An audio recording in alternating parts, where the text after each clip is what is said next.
Good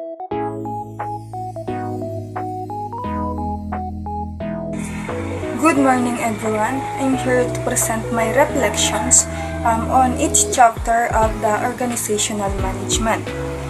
The chapter 1 is entitled Nature and Concept of Management, wherein management defined as a set of activities including planning, decision-making, staffing, directing, and controlling to ensure efficient operations. Managers play various roles such as leaders, project managers, coaches, and resource planners, each contributing to team and organizational success. Effective management requires strong communication skills and provide feedback and foster trust within the team. Managers must inspire and guide their teams, create organizational structures, and monitor performance to make necessary adjustments. Overall, this chapter highlights the importance of strategic planning, effective leadership, and continuous evaluation in achieving organizational goals.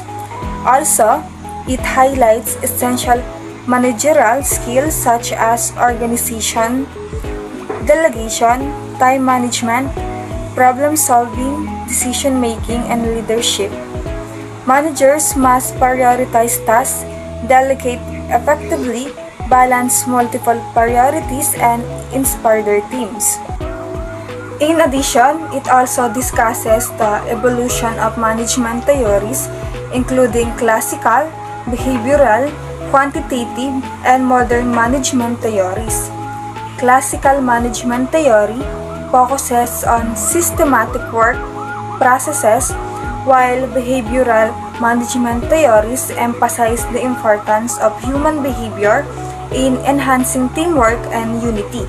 Lastly, quantitative management theories developed during World War II use mathematical models and data analysis to optimize decision-making and improve organizational processes.